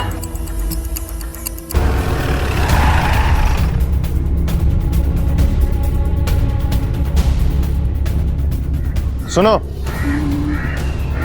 जी साहब। अरे नंदू, अभी तक तुम मार्केट नहीं गए? गाड़ी ही चमकाने में लगे हो। जाओ मार्केट जाओ पहले। हाँ हाँ हाँ मालकिन जाओ बेटा। हाँ जी बताइए क्या बात है। आप कौन है? मैं इनकी पत्नी। विनोद यादव जी से बात करनी है हमें, बुलाइए उनको। पर वो तो घर पे नहीं है। कहाँ गए हैं? अपने गोडाउन पे गए हैं। गोडाउन कहाँ है? अरे वहीं प्रतापगंज में। सर विनोद यादव इस समय अपने गोडाउन पर है और उसका ये गोडाउन प्रतापगंज में है सर। और गौर करने वाली बात यह है कि आभा और ज्योति का फोन भी प्रतापगंज में ही बंद हुआ था।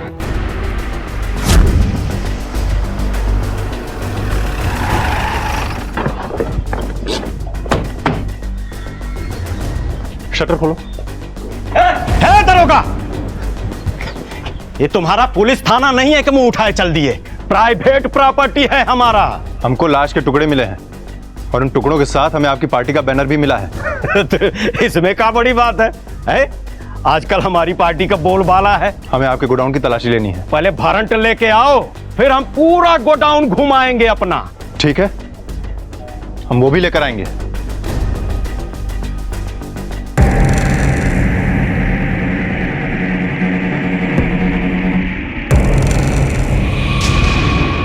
ये खून कहां से आया? अरे कुत्ता उत्ता का होगा, हमको क्या पता। वो हम पता लगा लेंगे।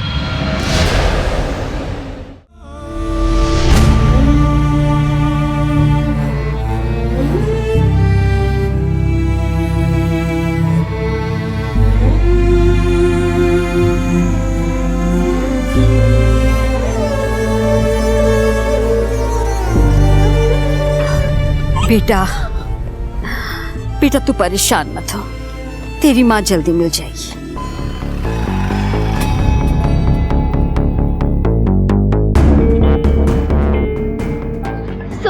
अम्मा का कुछ पता चला? डीएनए रिपोर्ट आ चुकी है। देखिए जो बॉडी पार्ट्स मिले हैं वो आपकी माँ आभा के हैं।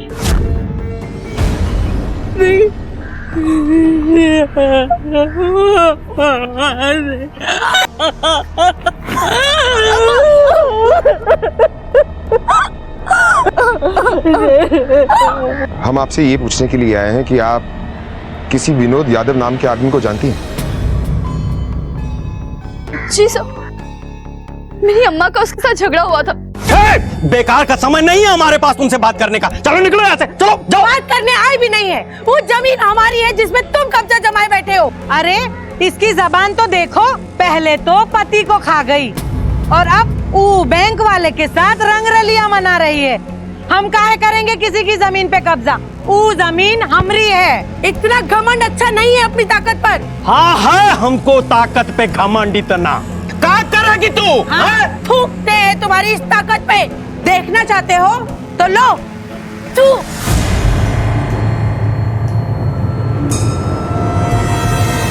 विनोद यादव अम्मा की जमीन पे कब्जा करके बैठा था। अगर विनोद यादव आपकी अम्मा का कातिल है तो हम उसे छोड़ेंगे नहीं। चलो।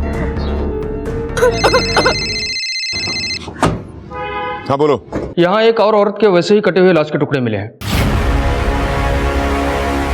दूसरी लाश के डीएनए टेस्ट से यह साबित हो गया कि यह दूसरी लाश किसी और की नहीं बल्कि ज्योति की थी। ज्योति और आभा। कल तक पुलिस उन्हें ढूंढ रही थी और आज उनके कातिल को। वो कौन था जिसने इन दोनों को मारकर इतनी निर्ममता से इनकी लाश के टुकड़े कर दिए थे? इन दोनों को इस तरह से मारने का मकसद किसके पास हो सकता था? क्या ये केस सुलझने वाला था या अभी और परतें खुलनी बाकी थी? सर ये रहे विनोद के कॉल रिकॉर्ड्स। सर आभा और ज्योति से तो इसकी कोई बात नहीं हुई थी, लेकिन जिस दिन आभा और ज्योति गायब हुई उसके अगले दिन सुबह 6 बजे गोडाउन के गार्ड ने इसको फोन किया था। सुबह 6 बजे? यस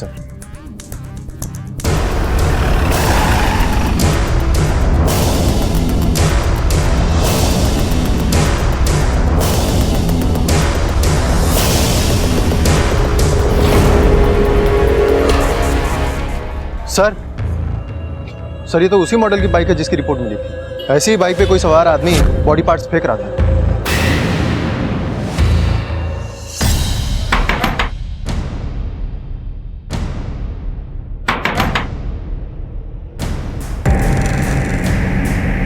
अरे भाग रहा भी भाग।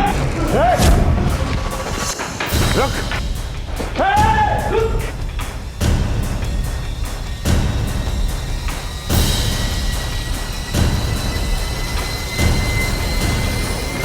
कहाँ भाग रहा है? कहाँ भाग रहा था? किससे भगाया तूने? कौन था वो? सर क्यों भागा? क्यों भागा? बोल।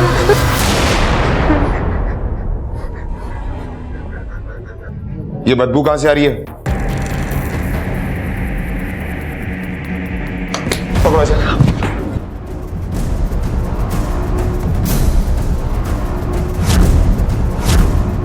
सर लग रहा है बदबू इधर से ही आ रही है। चेक करो मिश्रा। सर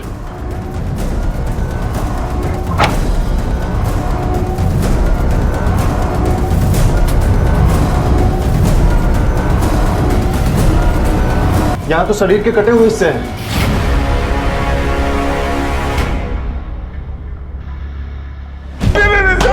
कुछ नहीं पता जब तक नहीं बोलेगा तब तक तोड़ूंगा तुझे। हमको कुछ नहीं पता साहब, हम तो सुबह सुबह आके गोडाउन खोले।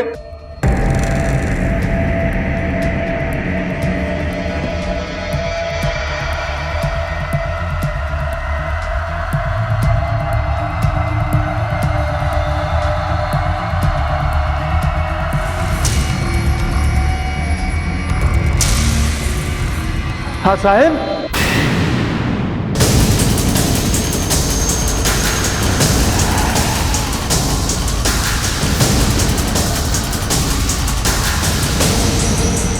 सुबह सुबह 6 बजे हमारे गार्ड का फोन आया। हम भागते हुए वहां आए, देखे तो आभा और ज्योति का लाश पड़ा हुआ था।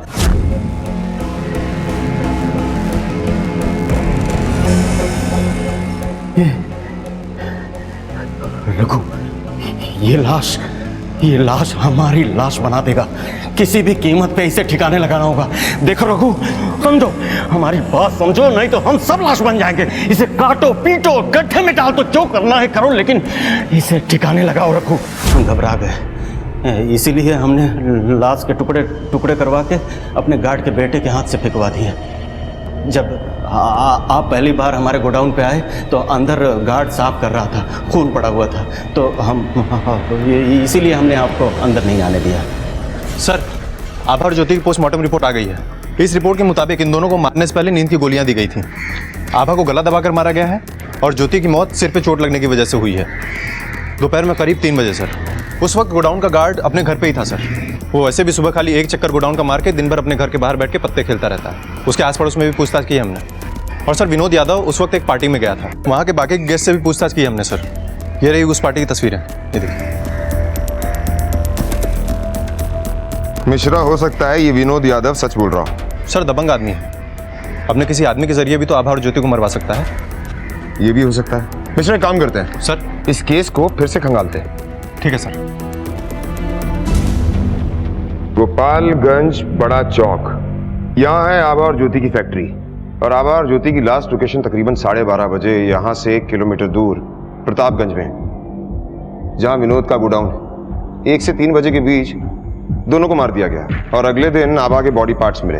गोपालगंज और ललितपुर के बीच ज्योति को पीसीओ से कॉल आया था। हाँ सर, और हम इस पीसीओ पे पूछताछ भी कर चुके हैं। मिश्रा सर, एक काम करो, एक बार वापस जाकर पूछताछ करो और इस बार शनाख्त के लिए तस्वीरें साथ में लेकर जाना।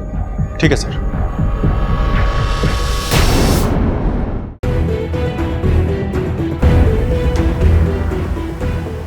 अरे सुनो, ये आदमी 3-4 दिन पहले आया था क्या यहाँ पे फोन करने? पता नहीं साहब, यहाँ पता नहीं कितने लोग आते हैं। ध्यान से देखो, शायद आया हो। सच बोल रहा हूँ साहब, बिल्कुल याद नहीं आ रहा। ठीक है। दरोगा साहब सच कह रहे हैं, हमको कुछ नहीं पता। What? कुछ नहीं पता तुझे? तूने नहीं मारा तो फिर किसने मारा? साहब, हमको कोई फंसाना चाहता है। सब जानते हैं कि आभा से हमारी बनती नहीं है। मिश्रा सर, इसके सारे दुश्मनों की लिस्ट निकालो, पता करो कौन इसे फंसाना चाहता है। ठीक है सर। मिश्रा, अगर कोई इसे फंसाना चाहता था तो वो आभा को मारकर उसके गोडाउन में उसकी बॉडी फेंककर पुलिस को इन्फॉर्म कर सकता था, लेकिन उसे ज्योति को मारने की क्या जरूरत है? मिश्रा, मुझे लगता है जिसने भी ये मर्डर किया है वो विनोद को फंसाना चाहता था और साथ ही साथ मर्डर भी करना चाहता था। मिश्रा, एक काम करते हैं सर, इस ज्योति और इसके परिवार के बारे में दोबारा से इंफॉर्मेशन निकालते हैं। ठीक है सर। पुलिस को विनोद पर पूरा शक था। अब भला कोई ये कहे कि मैंने लाश के टुकड़े तो किए हैं लेकिन मारा नहीं, और वो भी तब जब उसके पास हत्या का मौका भी हो और मकसद भी। पुलिस के हाथ विनोद के गिरेबान पर थे, लेकिन पंजा कसने से पहले वो पूरी तरह से तसल्ली कर लेना चाहते थे। सर, हम आभा और ज्योति घर वालों कॉल रिकॉर्ड चेक किए, लेकिन हमें कुछ खास हाथ नहीं लगा। लेकिन हाँ सर, नेहा मर्डर करीब 15 दिन पहले से किसी एक नंबर पे बार बार कॉल कर रही थी। मर्डर के एक दिन पहले भी उसने कॉल किया था और मर्डर के बाद भी उसने इसी नंबर पे कॉल किया था सर। ये नंबर है किसका मिश्रा? किसी रीना माथुर का है सर। सर नेहा ना हमारी कॉलेज की दोस्त है और शादी के बाद से ही हमारी बातचीत बंद हो गई थी, लेकिन कुछ दिन पहले से उसका कॉल आना स्टार्ट हुआ और हम लोगों की बात फिर से शुरू हो गई। सर आप हमसे क्यों पूछ रहे हैं? हम आपको बताए तो थे। हम पहले ऑफिस गए थे, उसके बाद बैंक चले गए थे। और कितनी बार बताएं हम आपको सर? हम डेंटिस्ट के पास गए थे। अरे बड़े अजीब आदमी हैं आप। हम आपसे कितनी बार कह चुके हैं कि हम उस दिन बाजार गए थे। ये रही आपके मोबाइल की लास्ट लोकेशन। उस वक्त आपका मोबाइल घर पर ही था, है ना?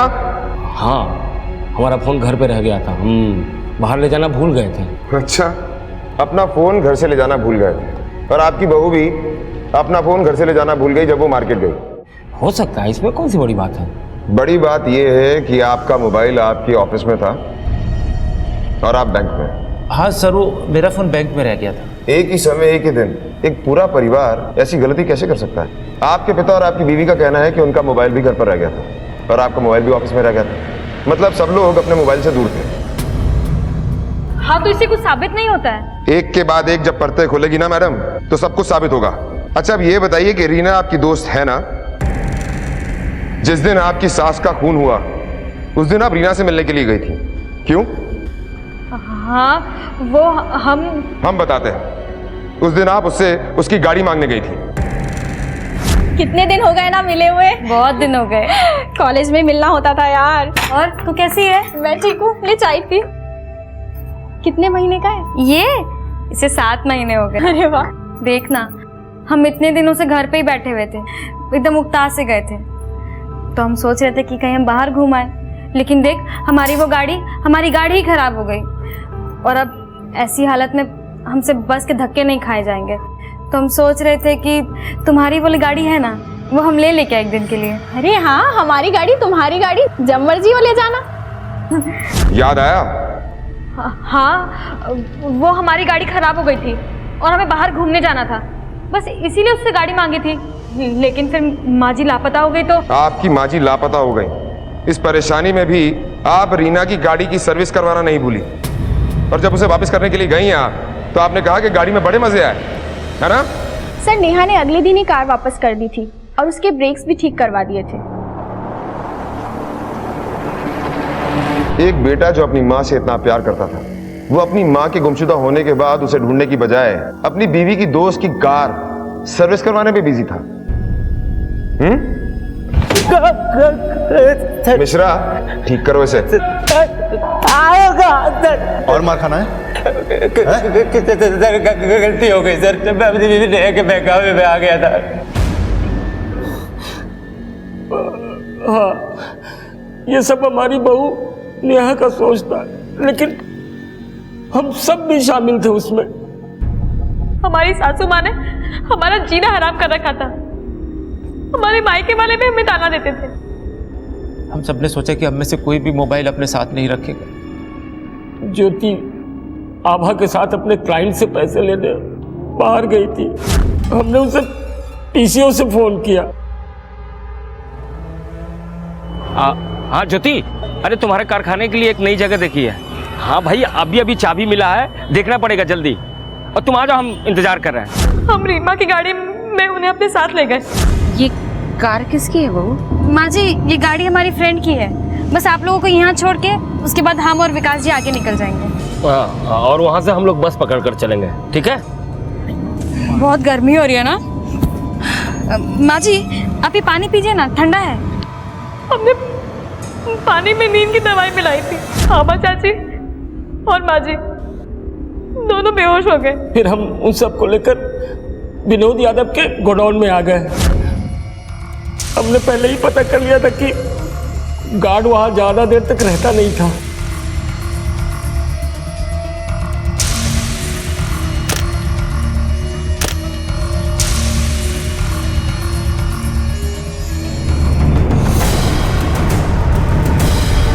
ये क्या कर रहे हो तुम लोग? बाबा पकड़ो।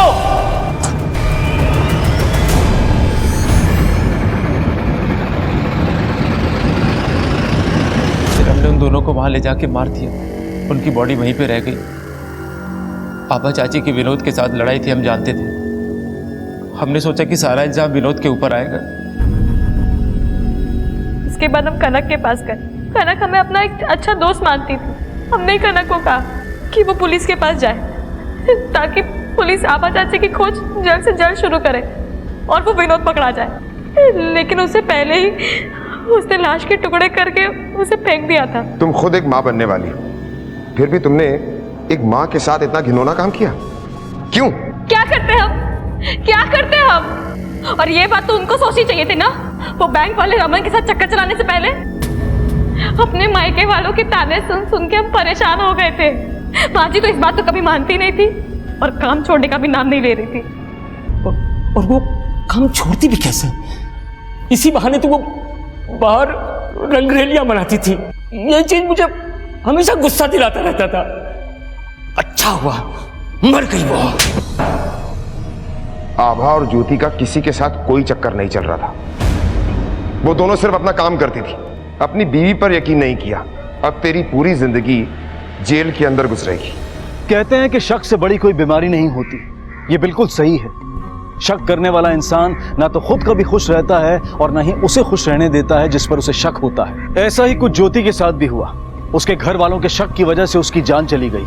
और आभा, वो तो किसी तरह दुनिया से लड़कर अपनी बेटी को अच्छा जीवन देने की कोशिश कर रही थी। ये सच है कि आभा ने जो कनक के साथ किया वो गलत था, लेकिन कई बार माँ की ममता सही और गलत के फर्क के परे चली जाती है। सुरेश, नेहा और विकास को आईपीसी की धारा 302 के तहत हत्या के लिए और विनोद को सबूतों के साथ छेड़खानी करने और ज्योति और आभा की लाश को काटकर फेंकने के जुर्म में गिरफ्तार किया गया। ये सभी इस वक्त जुडिशियल कस्टडी में है। शक करना बहुत आसान होता है और उससे भी आसान होता है अपने मन में किसी के लिए नफरत पालना। अगर कुछ मुश्किल होता है तो वो होता है समझना और विश्वास करना। अपनों को और अपने परिवार को समझना और उन पर विश्वास करना जरूरी है, क्योंकि विश्वास की डोर थाम कर ही इंसान एक रिश्ते को मजबूत बनाता है। इसी विचार के साथ अब मैं अनूप सोनी आपसे विदा लेता हूं।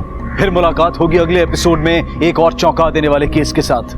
तब तक अपना और अपने परिवार का ख्याल रखें और देखते रहें क्राइम पेट्रोल डायल 100। सबक एक को सीख हम सबको। जय हिंद। क्राइम पेट्रोल्स के और भी दिलचस्प कहानी देखने के लिए हमारे चैनल को सब्सक्राइब करें और बेल आइकॉन दबाना न भूलें।